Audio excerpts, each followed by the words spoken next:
বাংলা বিষয়ক অনলাইন ক্লাসের পক্ষ থেকে তোমাদের সকলকে স্বাগত জানাচ্ছি। আশা করি তোমরা সবাই ভালো আছো ও সুস্থ আছো। আজকে আমি তোমাদের বাক্যতত্ত্ব অংশের একটা প্রশ্ন আলোচনা করব। সেই প্রশ্নটি হচ্ছে যে একটা সার্থক বাক্য গঠনের জন্য কি কি গুণ বা বৈশিষ্ট্য থাকা আবশ্যক, উদাহরণ সহ আলোচনা করো। আমরা গত ক্লাসে আলোচনা করেছি যে বাক্য কাকে বলে, গঠন অনুসারে বাক্যকে কত ভাগে ভাগ করা যায় এবং অর্থ অনুসারে কি বাক্যকে কত ভাগে ভাগ করা যায়, উদাহরণ সহ আলোচনা করা। আজকে আমরা আলোচনা করব যে কি আবার বলছি যে একটা সার্থক বাক্য গঠনের জন্য কি কি গুণ বা বৈশিষ্ট্য থাকা আবশ্যক, উদাহরণ সহ আলোচনা করো।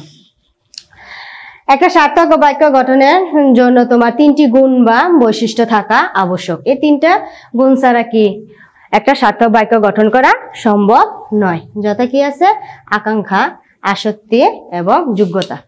এখানে খেয়াল করবা, এটা হচ্ছে কি বানানগুলো একটু খেয়াল করবা যে আকাঙ্ক্ষা না, আর হচ্ছে কি এটা আসক্তি। এটা আসক্তি না, আসক্তি। এটা কি কয়ত সংযুক্ত নয়, এটা হচ্ছে কি তয়ত সংযুক্ত। এটা কি হবে? আসক্তি। একটু বানানগুলা কি ভালো করে লিখবা যাতে কি না হয়, ভুল না হয়। আচ্ছা, তারপর প্রথমে আমরা যাই প্রিয় শিক্ষার্থীবৃন্দ। প্রথমে দেখা আছে কি যে আকাঙ্ক্ষা। কি আছে যে বাক্যের অর্থ সম্পূর্ণ পরিষ্কারভাবে বোঝার জন্য এক পদের পর অন্য পদ শোনার যে ইচ্ছে তা হচ্ছে কি আকাঙ্ক্ষা। এটা হচ্ছে কি, এটা তোমার একটু প্রিন্টিং মিস্টেক হচ্ছে, এটা হবে পথ, এটা পথ না। তারপরে আছে কি যেমন চন্ড পৃথিবীর চারদিকে, এটুকু বললে কি বাক্যটিতে বক্তা সম্পূর্ণ মনোভাব প্রকাশ করা সম্ভব হয়নি। আরো কিছু কি শোনার ইচ্ছে থাকে বা শোনার ইচ্ছা হয়। কিন্তু এখানে দেখা আছে যে যদি বলা যায় যে চন্ড পৃথিবীর চারদিকে ঘুরে, তাহলে বক্তার আকাঙ্ক্ষা সম্পূর্ণ নিবৃত হয় এবং এটি একটা কি পূর্ণাঙ্গ সার্থক বাক্য। 2 নম্বর হচ্ছে কি আসক্তি। বাক্যের অর্থ সংগতি রক্ষার জন্য সুশৃঙ্খল পদবিন্যাসকে তোমার কি বলে? আসক্তি বলে না। মনের ভাব প্রকাশের জন্য বাক্যের শব্দগুলো এমন ভাবে পরপর সাজাতে হবে যাতে কি মনের ভাব সম্পূর্ণভাবে প্রকাশে কি না হয়, বাধাগ্রস্ত না হয়। যেমন দেখা আছে কি কাজী নজরুল ইসলাম বিখ্যাত কবি ছিলেন। এটা একটা কি তোমার একটা কি আসক্তি সম্পূর্ণ একটা কি সার্থক বাক্য। এই বাক্য দিয়ে বক্তার কি হয়, মনের ভাব সম্পূর্ণভাবে প্রকাশ করা সম্ভব হয়। কিন্তু আমরা যদি বলি যে নজরুল ইসলাম ছিলেন কবি কাজী ইসলাম, কিন্তু এইভাবে বললে বাক্যটি কি হয় না, বাক্যটি আসক্তি সম্পূর্ণ হয় নাকি, বাক্যটি তোমার পদবিন্যাস সুশৃঙ্খল ভাবে সাজানো সম্ভব হয়নি।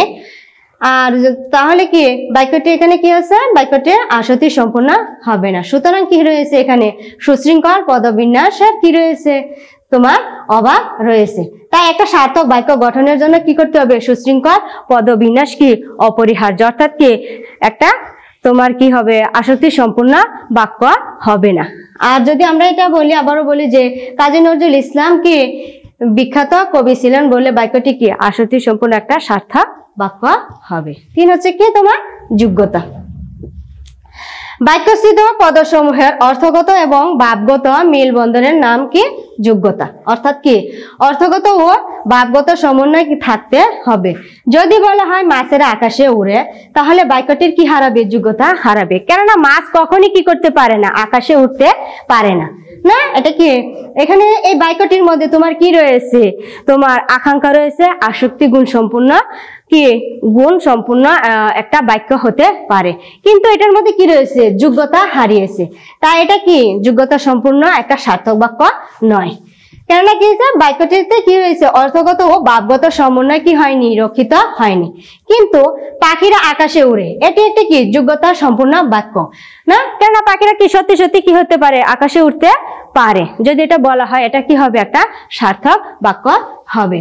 তাই তোমরা কি আবারও আমি বলি যে একটা সার্থক বাক্য গঠনের জন্য কি 3টি গুণ থাকা অবশ্যই কি অবশ্যই তোমার দরকার। সেটা হচ্ছে কি আকাঙ্ক্ষা, আসক্তি এবং যোগ্যতা। এই 3টা যদি না থাকে, তোমার 3টা গুণ যদি না থাকে, তবে এটা কি হবে না, কখনো একটা পরিপূর্ণ সার্থক বাক্য হবে না। প্রিয় শিক্ষার্থীবৃন্দ, আগামী ক্লাসে আমি তোমাদের বাক্যান্তর সম্পর্কে আলোচনা করব। এই বলে আমি আমার ক্লাস এখানে শেষ করছি। তোমরা সকলে কি ভালো থেকো ও সুস্থ থেকো। এখন যেহেতু শীতকাল, শীত পড়েছে, সবার একটু ঠান্ডা হাঁচি কাশি থাকবে। তোমরা বারবার কি করো, সাবান পানি দিয়ে হাত দিও, নিজেকে নিরাপদে রাখো। সকলকে শুভেচ্ছা জানিয়ে আজকে আমি আমার ক্লাস এখানে শেষ করছি। খুদা হাফেজ।